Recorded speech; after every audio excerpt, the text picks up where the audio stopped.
the billable hours, which obviously it punishes efficiency. The faster you work, the worse off you are economically. So we actually did a modeling study on that to see when law firm can move away from billable hour to a fixed fee model. So we found that the threshold is typically in the range of 30 to 50% automation level, which means you need to automate 30 to 50% of the manual labor measured by hours in the end-to-end production for the legal service which you get paid. If AI is as much as transformative as we think or we fear or we hope for, then it must need to be able to impact the billable part of the work. When does this technology start making sense? This is a new technology. The experiences are not there. The muscle memory hasn't yet developed. What's that threshold when AI starts making sense?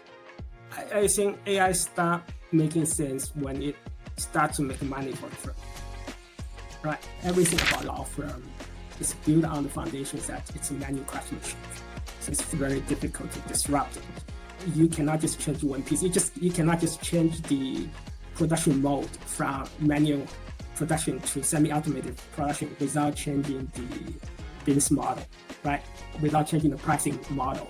Welcome to Rogue's Legal AI Conversations. My guest today is Kaichen, founder and chief legal engineer of AI Lawyer Lab, and someone who's seen this industry from just about every seat, which he'll tell you about himself in a second. This one is less about AI and more about the economics for law firms. We get into what's really holding firms back with AI.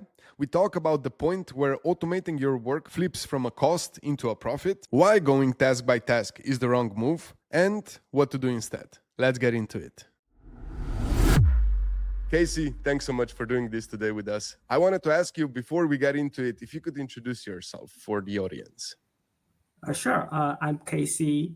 I'm a lawyer. I've been a lawyer for, by now, it's like 21 years.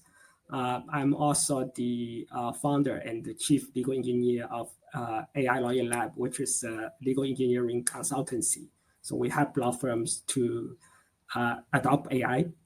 Before that, I have been quite a number of roles in the legal sector. I've been a partner at a few large law firms. I've been a legal tech founder many years ago. I've been in-house general counsel at private equity firms and tech companies. Yeah.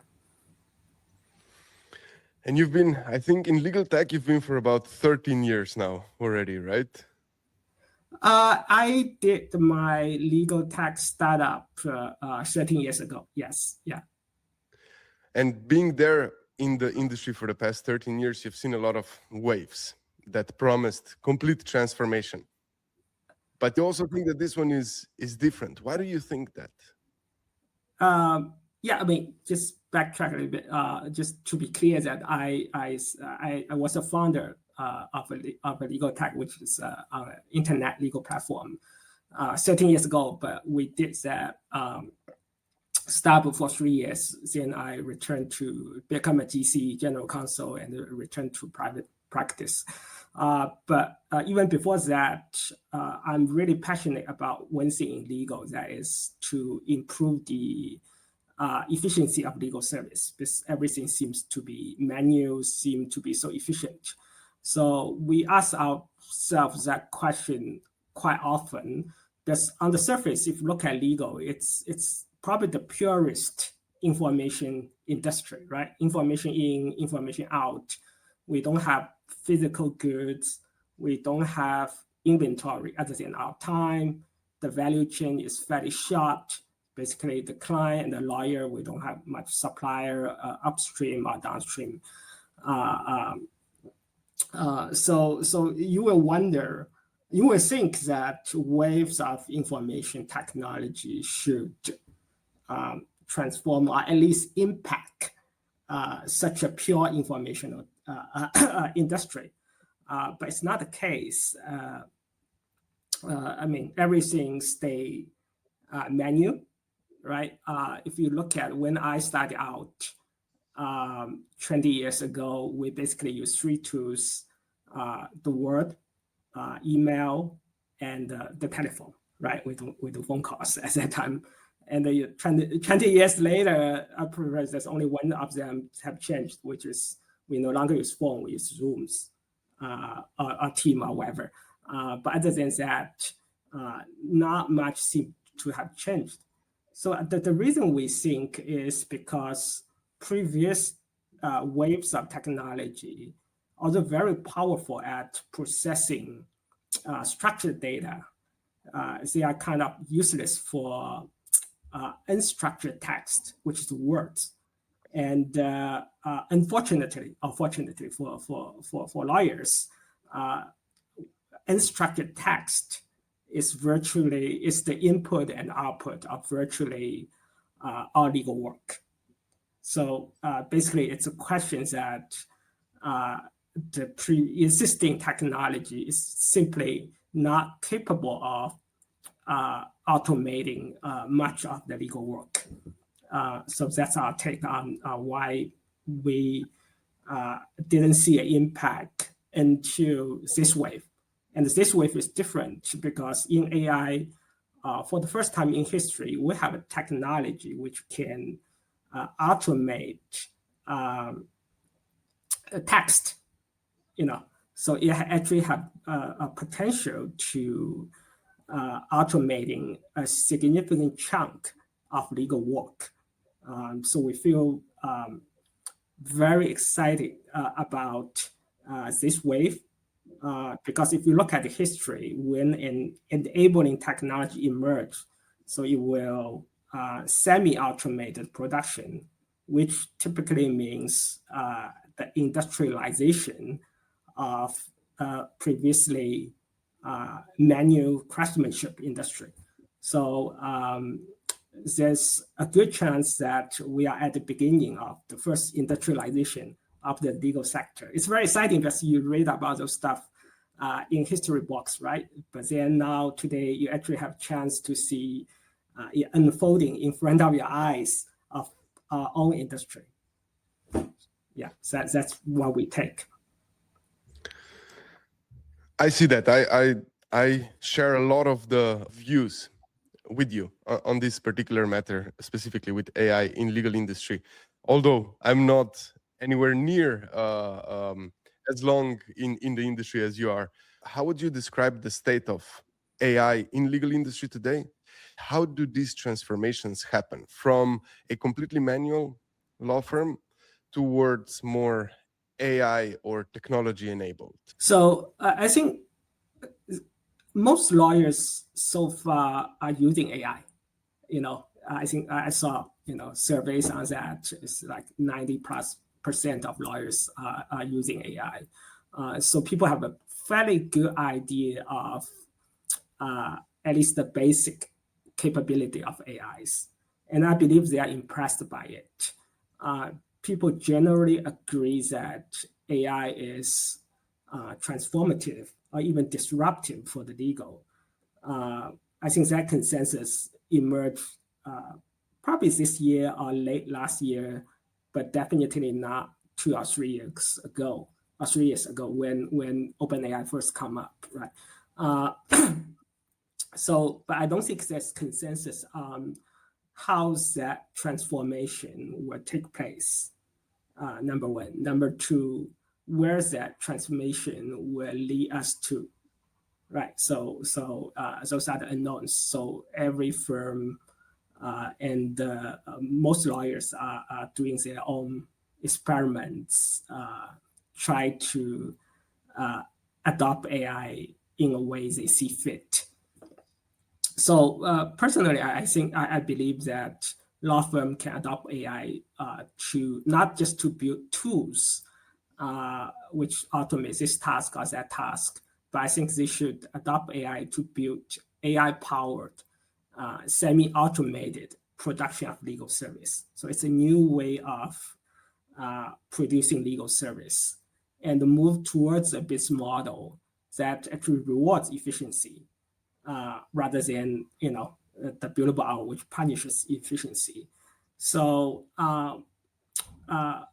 personally, I think that the hurdle to AI adoption today is not that much in technology itself, but it's more in the business model, right? AI can generate tremendous efficiency gain But the question is, how do you monetize that efficiency gain, right?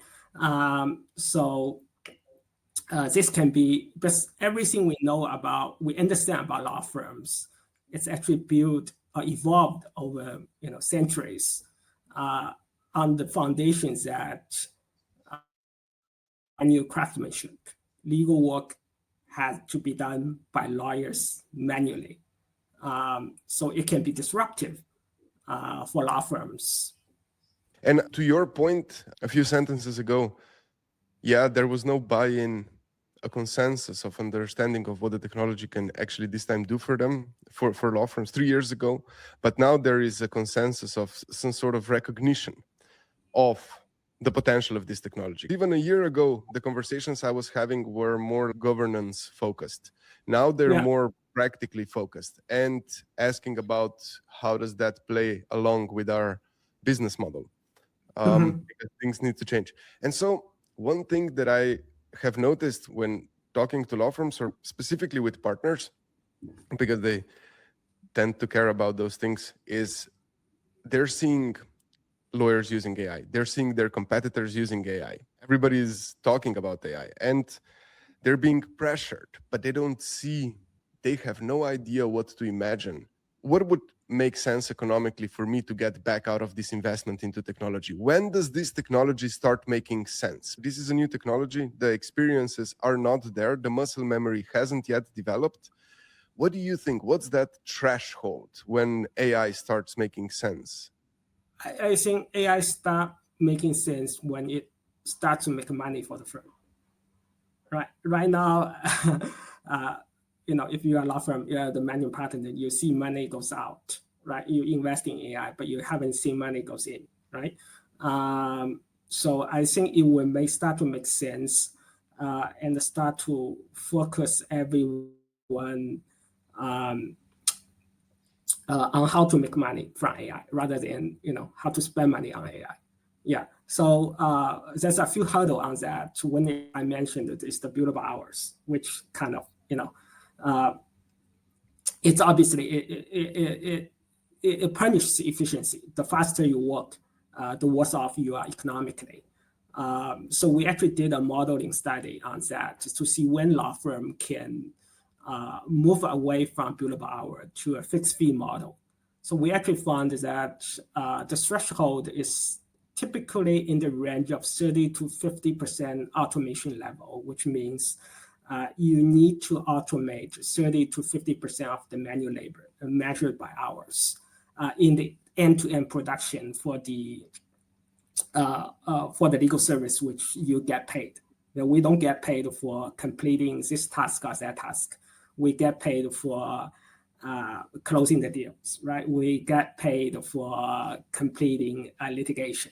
So you need to get 30 to 50% of those manual labor hours automated. Then you will be in a position that, number one, you can quote a very competitive fixed fee, which can be the lower range of the billable hour fee estimate of your competitors. And then you still be more profitable than them. So in that case, you will be structurally more competitive than your competitors. It will be very difficult for them to compete with you if they haven't reached that threshold and have to stay with the billable hours. Yeah, that's one way to look at the threshold. But I think it's boiled down as a mathematics question. So we always encourage clients to talk to the clients first, not to talk about how you plan to use AI, but rather than ask them what it takes for them, how fast, how cheaper, or how fast, or how demonstrably better your service need to be in order for them to move the deals, move the matters from other firms to you, right? Then you work backwards, right? You think how I adopt AI to be in that position to deliver that service that the client demands, and then you take market share from your competitors. I think that by that you will focus your strategy rather than think about which task, which use case should be automated. Because the client doesn't care which case you're automating, right? They care about whether you can deliver the legal service, cheaper, faster, and better. And you should care about how to use AI to be able to do that and still be more profitable. Yeah. Okay, so let me play your client for a bit. I'm a law firm partner. And let's say that, okay, I have two ways, me as a partner, I think I have two ways how to go about this. Now, the threshold you mentioned, 30 to 50%, that seems very concrete. Okay, so that's my goal. I want to be at least 35% of things that are in my billables. I want this to be automated, right? Now, this is a third of what my practice does. So this is a lot. Should I do it systematically, like create some sort of a roadmap and then go and tackle things one by one? Or should I just be doing the work and basically pick one thing that is a big pain right now and is in that range of billables? I think you should have a strategy to be able to do, to be there quickly and hopefully cost effectively. But that strategy probably is not mapping out your existing workflow and try to pick the tasks to automate.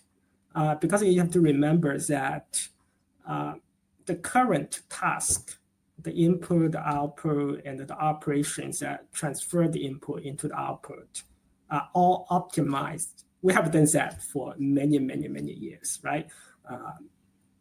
Every firm do due diligence the same way, do drafting the same way, do negotiation more or less the same way. So those tasks all have been optimized, but they are optimized for the operators, which is humans, right? You try to automate at the task level. It's our experience. It's quite difficult and inefficient because the bundle of operations are designed by humans. For humans, maybe 90% of the operation in that bundle can be automated by AI quite easily, but there always be that 10%. It's very difficult. And then you have to throw maybe code or the fancy stuff at it just to solve that 10%. Sometimes you can do it, sometimes you cannot. And there's many, many of tasks in that workflow. So it can be frustratingly slow. And we think the better approach is not to focusing on task automation, but rather on workflow semi-automation. So you need to focus on the outcome. And the new production systems that deliver the outcomes, that 50% automation level, it will be very different from the existing ones. Yeah. Right? Some of the tasks there, the AI ones, the human ones, will be most likely very different from the existing tasks. There might be tasks which are not in the original workflow. Some of the tasks in the original workflow might not even be needed. So automating something will be drastically different, or even not needed. It's a waste of time. Yeah. Okay.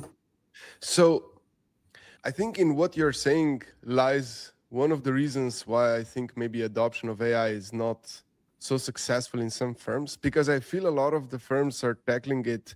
Okay, so role A has these 5 things that they're doing on their day-to-day, and this is consuming 80% of what they do day-to-day, right? So let's just automate that so they do this faster. But I think that what you're saying, and please correct me if I'm wrong, is don't do that faster and don't optimize these 5 things one by one, but go and try to figure out whether there's a better way of doing all of these 80% of things that person is doing, and then try to figure out how to use the technology for that. Is that the approach?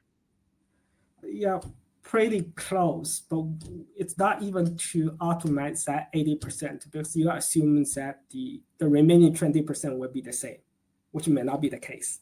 You are taking that as a whole. You should let AI do as much as possible.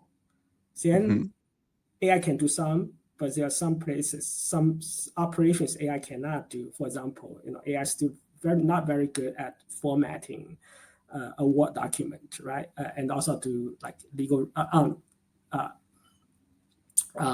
searching a database, right? Then you have humans to step in rather than try to automate things AI cannot do well, right? Because there's so much AI can do. If you look at the core capability of AI, which is reading, writing, and reasoning over text, which overlap a very large chunk of legal work, right? It does not overlap with everything, but it's overlap, I would say 90% of legal work is about, and they tend to be the most time consuming and the most expensive component of legal work, right? Kind of paste does not take that much time. Formatting a document does not take that much time, and those can be left to paralegals, which are less expensive than senior attorneys.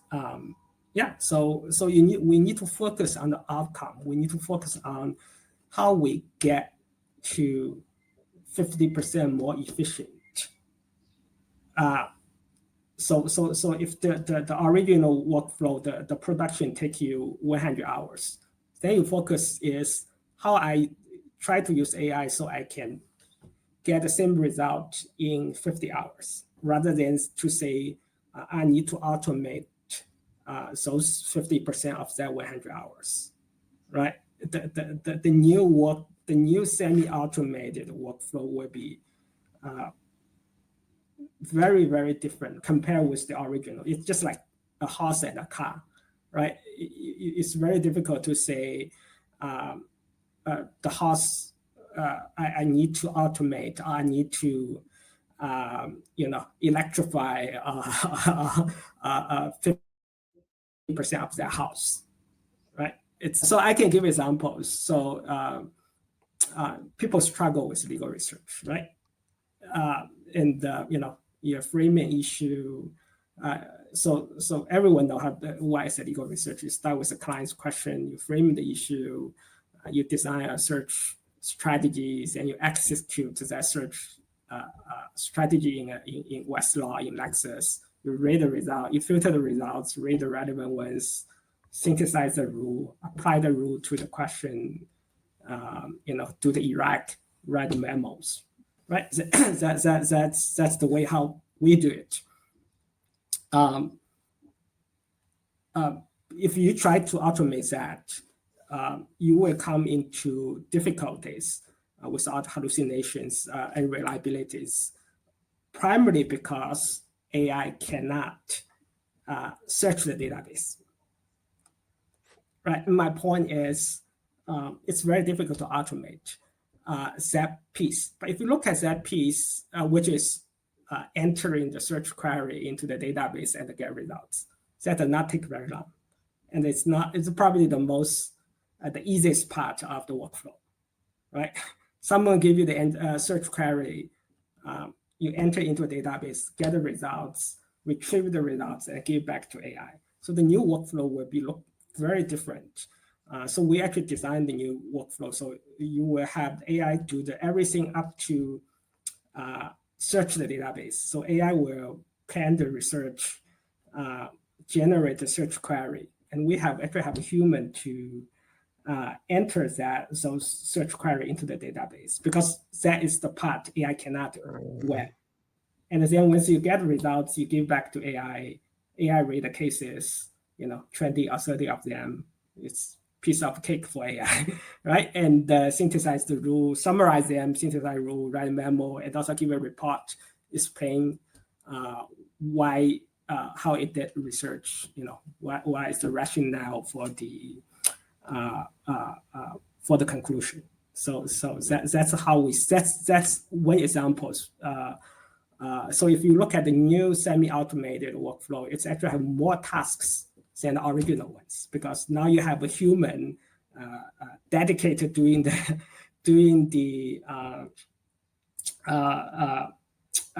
database search. You will never do that with a manual workflow, right? You don't say, I have a mid-level associate, plan out the research, design the search queries, then I give it to a paralegal to search the database and have the paralegal to retrieve, because that workflow has been optimized for humans and it's inefficient just to pass that tiny piece of work to another human beings and they come back, right?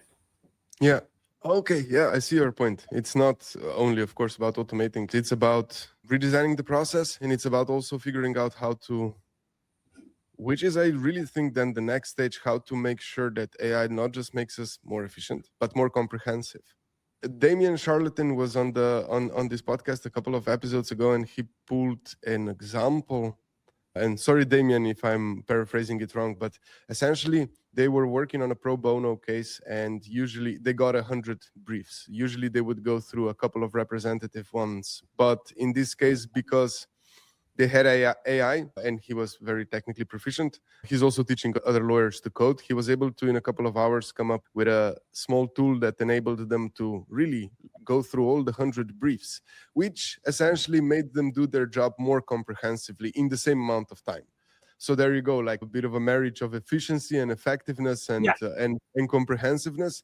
And when I'm listening to you, I think you're also talking about the same thing. You're talking about efficiency plus comprehensiveness. I'm talking about adopt AI for whatever goal you set out to achieve. It can be cheaper, that means less manual labor. It can be faster. You can, if the client wants same day turnaround, it's, in a lot of cases not become doable. It can be better, right? You do more research based on more text on the outcomes, but those are the results you want to achieve. You adopt AI for those results. You never adopt AI to automating a particular use case. I think that's the difference. The difference is you need to adopt AI for the result you want to achieve, whatever that result it is. So it never to do with, unless you set out, say, I hate this use task so much, I want to automate it. That's fair. You can do that. But if you are thinking about, I want to make money from making my legal service cheaper, faster, and or better, then you need to find another way to get to that end result. Yeah. Okay. So that's how professionals that are trying to do that for other law firms and for their own law firms, that's how you think when you have experience with this. How do you think that most firms are thinking about this today? And when I talk about most firms, what I mean is the majority of firms on the market today that haven't had the experience of very much hands-on adopting technology in the past 20 years. They've only started doing that now with AI, really looking into technology. I think so. Firms, I think firms are not strangers to technology adoption.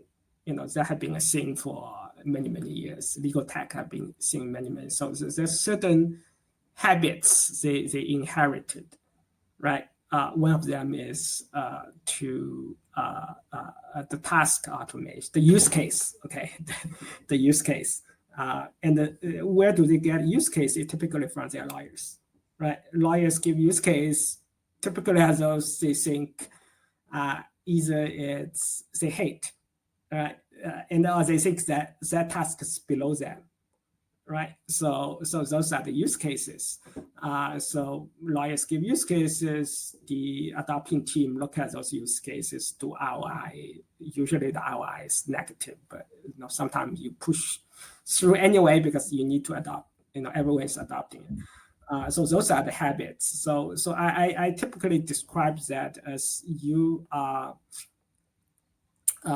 adopting technology for convenience rather than efficiency, which is fine.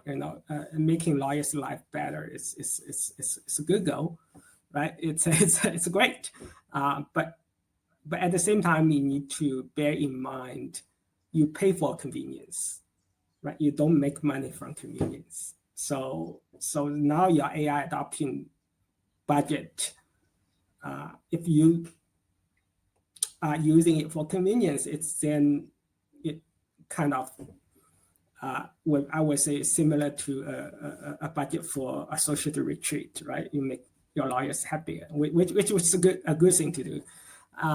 But if you are thinking of that as an investment, then you probably need to think a different way to do it. And I think that thinking should start with talking to the clients and know what they want and when they can give you more business and how much they can give to you. And then you work, then you plan accordingly. You look at the client's demand, then you find the capacity you need to meet that demand. Then you determine the efficiency level to build that, to form that capacity. And then you adopt AI to reach that efficiency level. And then you obviously form a team to do that and let them do the legal engineering work. And only to the extent they cannot achieve that level with general purpose AI, then you start looking for specialized tools to fill that gap. Yeah. Yeah. I wanted to ask 5 questions at the same time. That sometimes happens with my brains, but yeah. And it's clear for many obvious reasons why smaller firms are better positioned to be doing to be going through this type of change. What do you think are some unobvious reasons that you're seeing when you're talking to other partners that tell you, okay, this is also another reason why boutiques are better positioned for this change compared to BigLaw? I think what you are describing, use BigLaw and the smaller firms, is you probably have the innovator's dilemma in mind, right? Which basically is saying that when you have a disruptive technology, the incumbents, it's very difficult, almost impossible for the incumbents to adopt. The reason is it's very difficult to disrupt yourself. The fact you are incumbent, the fact you are big, the fact that you are successful is because your organization have a strong immune system which will fight off disruptions, right? But when you truly disruptive technology comes, the same immune system will make adoption very difficult. And I think the smaller firm probably have a lesser problem because you have a smaller self, right? But they are not immune from their problems. I think it's generally very difficult to disrupt the legal because we have been there. We have been a craftsmanship for so long, so people take it for granted. We have this wave of technology, but we remain the same. So people start to think that we are exceptional, right? We will be the same way forever. So that thinking, I don't think big law lawyers have that thinking. Smaller lawyers also have that thinking. I think really, as far as I can see, the single sign that can predict adoption is the business model. If the firm is not billable hours, there's stronger incentive to adopt for efficiency. So I think so that kind of tie back to what I said earlier. Everything about law firm is built on the foundation that it's a manual craftsmanship. So it's very, very difficult to disrupt it. and you cannot just change one piece. You cannot just change the production mode from manual production to semi-automated production without changing the business model, right? Without changing the pricing model. Yeah, but it just does not make sense if you use AI to increase efficiency by twofold, but you are still on billable hours, which kind of, is self-defeating. So if you look at all those AI native firms, it typically is someone with a strong legal background, probably previously a BigLaw lawyers, and they start to their own firm and build it from ground up. Yeah. Right. But for smaller firm, for everyone, I think my recommendation would be first talk to your clients, so you know exactly what you need to build. And then the other thing is, by doing that, you kind of reframe the question from how I disrupt myself, which is impossible. You reframe it into a more management question about how do I disrupt my competitors, right? So you kind of in a different mindset. Yeah. And also I think you need to form a team, a lean team. It's you don't run. I told my clients, you don't run pilot projects. You run a pilot practice. You form a lean team, and gives them autonomy to build that AI-powered production system, and also at the same time to explore the new model that will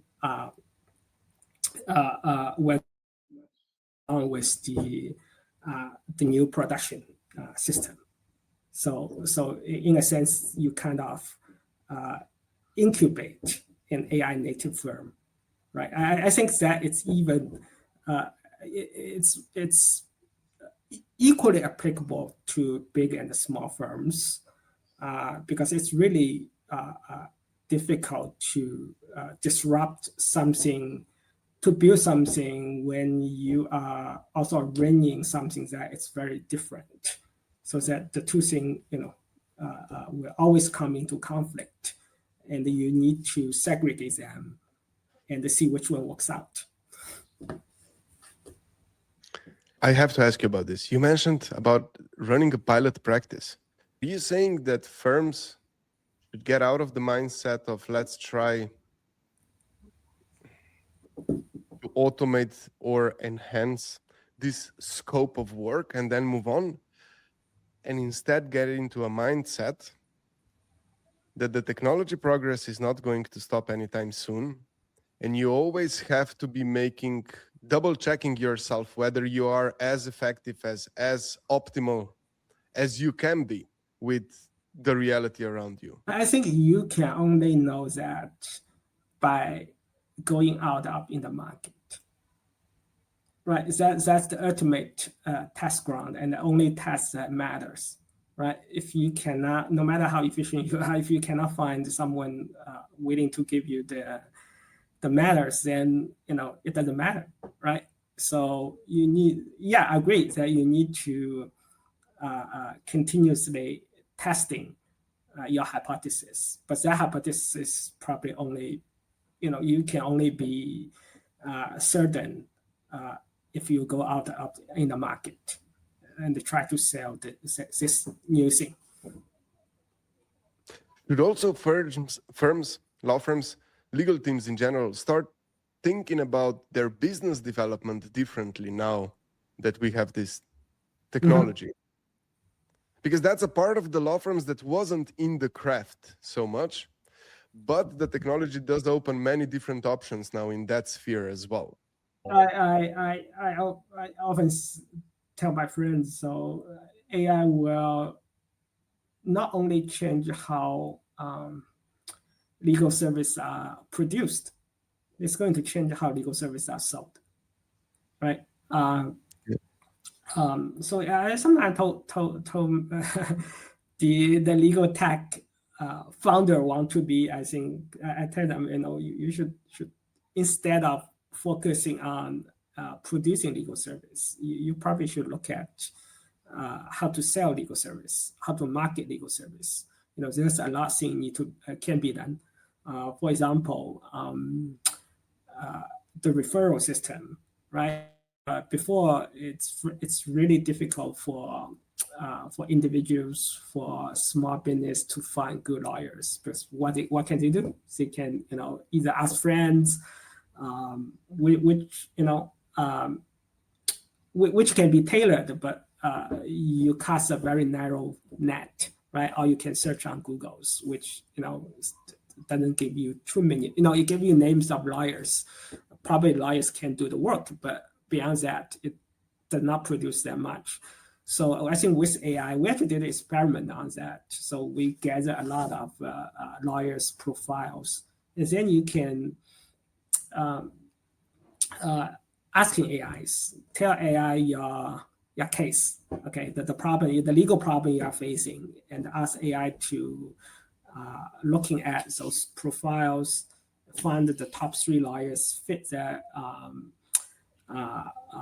fit your need, and also tell you why, right? I recommend this lawyer because he did XYZ, right? Which is very similar to the problem you are facing. So that kind of that's just one way to do it. There's many ways. I think probably it would be given all the cloud, given we already have Harvey and Niagara, probably producing legal service.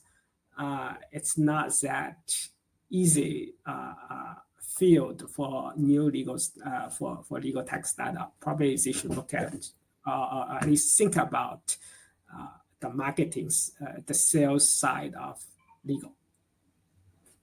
Yeah, that's awesome. So that's at the same time, with one tip, you gave a tip to law firms, and you also gave a tip to people that are selling to law firms. I think our audience is going to love you.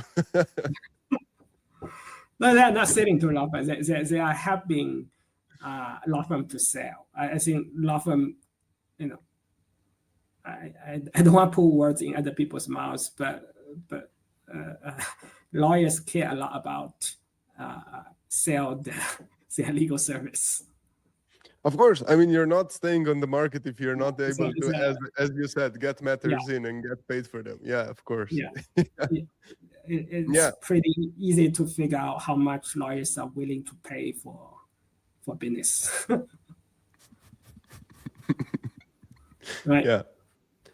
I think that's one of those topics that have started appearing recently. I'm seeing it more and more. Business development and getting the clients, not so much serving them. Yeah. I think that it's underappreciated field of AI applications. Yeah, and arguably less risky because there's no legal reasoning to be done for this one. Yeah. Casey, I think 2 more questions, and one of them would be a practical one, a bit more practical. You mentioned at the start of our conversation what threshold firms should be reaching in enhancing, redesigning, and automating, all of that bundled together to be able to kind of get those first really monetary gains out of the technology. How do you start setting up a baseline even to be able to prove that the efficiency gains were X? I think that it's not too difficult. Basically, it's a question about what is the typical or average hours you will spend on an engagement, right? So if you ask me how long a typical Series A VC deals in Silicon Valley or in China would take. I can give you quite concrete range because it's in the timesheet. If you are on billable hours, it's reflected in the fee income. So it's the information that's not difficult to find out. I don't think that would be very controversial for that number. Yeah. So basically, the baseline can be even acquired or established in such a simple step as maybe plugging your matter management system, your PMS, practice management system, maybe your DMS, wherever your matters are and wherever you're tracking the hours, you plug it in and then you start interrogating your DMS. Yeah, or you look at your bills, right? Assuming you bill on the hours. Yeah. No, so that's funny how straightforward of an answer that is. But it's also funny how little times that actually happens in practice, that the baselines are established before we go into looking for tools on the market to solve our lawyers' problems. Yeah, because if you're looking at the tools, you are looking at tasks, you are looking at use cases. So the total end-to-end efficiency is not relevant because you are looking at the efficiency at the task level, right? So I think people will establish a baseline based on whatever they are seek to change. So if you are looking for a tool for legal research, you obviously at least have a rough idea how legal research takes you, right? Who are the person currently doing the legal research? How long does it take them to do it? And then you have an idea of the cost of doing legal research currently, which is manually. Then you work backwards, see, and then you do the ROI, see, how much time, legal research, automated legal research, AI legal research can save you. Yeah, so I think that start with the mentality. Is if you're looking at two-level automation, then you don't really pay attention to the end-to-end workflow level efficiency. Yeah, let's say that it's not clear who is doing the research because everybody's doing it in different parts of their work. And you're also not doing it only, okay, now I'm going to do the research end to end and then I'm going to go forward with my task because it's a little bit of back and forth, right? And so if you really look at it at a task level, it becomes nearly impossible to establish the baseline. But if you look at it as a whole, then it's much easier to establish a baseline. Is that what you're saying? I think task level you can do it, but I think at least it's not difficult on the workflow level because there's dollar amount number attached to that workflow, right? Because you get paid for completing the end-to-end work, then there must be some measurement of the labor that goes in, right? So it's not difficult that in the accounting system, to find out that what the current cost is. But what about the non-billable work that's not tracked in the accounting system? Yeah, I mean, then the question is, I think that's a good question. So which one comes first? Should we automate the non-billables? Which, you can do it, but but my argument is, since if the goal is go out and make more money, then why not we start with the billables and try to switch to a fixed fee, right? I can understand you automate the non-billables, then you can stay on the billable hour model, which everyone is familiar with. I can totally understand that rationale, but is that going to move the needle? I'm not sure. Right. Yeah.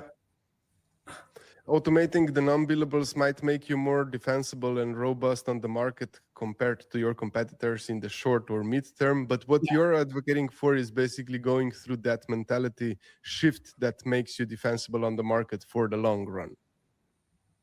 I mean, I think if AI is as much as transformative as we think or we fear or we hope for, then it must need to be able to impact the billable part of legal work. Yeah. I think that if you are any kind of industry, any kind of sports, if you look at top percenters, the ones that have the biggest achievements, they go a different path than the others. They go the hard path. They go the path where they need to challenge themselves and look themselves into the mirror, which is really hard. And they need to be doing things differently. It's not like year one when you start, year 10, you're doing things the same way. It's not going to work. You need to be keeping up with time. And that's exactly what you're advocating for. But this is the top percenters, the winner mentality. Okay, Casey, I really only have one more question. We have a question from our community. And the question is this time from Karen Echten. The question is, value-based pricing works well for predictable matters like contracts or due diligence, but litigation and negotiations can go in countless directions depending on the other side. And how do you price work when you don't know reliably what will happen in a negotiation? I think the point is if efficiency matters for legal, then it needs to be priced on efficiency rewarding models. It can be, and the most obvious one is fixed fee. Right, but there are also other models like contingency fee. Right, for example, you can do a mixture of them. You can separate out components of your work, try to price them separately. But the point is, if you are on billable hours, you don't have economic incentive to be more efficient, and I really encourage people to read our modeling studies because we have billable hour for so long. Everyone hates it, but we have it for so long, right? Lawyers are not stupid. Their clients are not stupid, right? Why we suck up with billable hour for so long, it's because it serves a very important function for law firms, which is to protect the firms from, I think Carrie mentions that, from the inherent uncertainty of work scope, right? If you look at that, it's basically protecting you from the uncertainty in production cost, which come from two sources. One is legal is inherently uncertain in work scope upfront, right? It's interactive. How much work you need to put into that matter. It's sometimes very often it's beyond the lawyer's control. It's even beyond the client's control. Right? It depends on how the other side will behave. And if the work had to be done manually, which is a very variable production cost, right? If you review 10 pages of contract, obviously it takes much longer to review a 20-page contract. Might not be double, but we all know it's going to be longer, much longer. Then you have those things together, you will have an inherent uncertainty in production cost, which law firms just cannot bear risk. We did the modeling. It would be suicidal for a law firm to shift to a fixed fee prematurely. But AI provide a way out. Previously, if you look at the alternative pricing, effort, which kind of focus on the first element, like they try to narrow the scope, try to assume away uncertainty, but I don't think it's very successful, in individual cases in my work, but there's no general approach to do it. But AI provide a different way to attack that problem is by substituting the highly variable manual labor cost with almost fixed AI cost. For AI to rate and review a 20-page a 100-page contract, it probably takes 10 seconds more, maybe a minute more, than review a 10-page contract. Maybe there's like a few cents of difference in token fees, right? So the cost is highly fixed. So if you do the math, at a certain point, it's going to be sufficient to outweigh the risk management value of billable hours. First, it reduced the variable component. The second, it generates a higher profit margin. So at a certain point, it becomes competitive with billables, which tend to occur at we actually have an online calculator. People can plug in their numbers and see where that threshold occurs. So, and there's some typical assumption occur at 30%.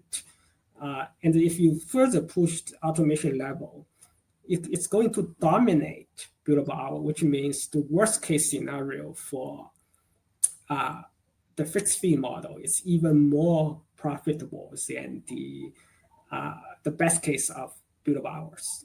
So to answer your members' question is, it really depends on the level, the level of uncertainty on the work scope and the level of automation. Yeah. Right. And I think, but to move forward, but maybe there's certain practice it can never be, it's so inherently unpredictable that you have to use billable. But I think there will be rare cases. Yeah, people. I mean, look at litigation. People, it's actually a field people move away from billable hour the most. Yeah, right? You look at the contingent fees, the success fees. So, that's a way to make money. People will find it. Yeah. Thank you so much, Casey, for doing this. Can I ask you one last question? I promise. Where can people follow you? Oh, I'm quite active on LinkedIn, so I often share my thoughts and our practical experience on LinkedIn. Either in posts or in articles. Yeah, people welcome to connect with me on LinkedIn. So, yeah. You should also mention your website. Oh yeah, I mean I have a website, ailawyerlab.com. Yeah, so you can either visit our website or visit my LinkedIn profile. Yeah, I know you post your articles on both, but if people can't find your articles on LinkedIn, you should just go to his website because, he keeps all updated over there. Thank you so much, Casey, for doing this. This was really a pleasure. Thank you. That's all for today. If this gave you a new way to think about the business side of AI in legal, subscribe so you don't miss the next episode. Thanks for watching and see you next Tuesday.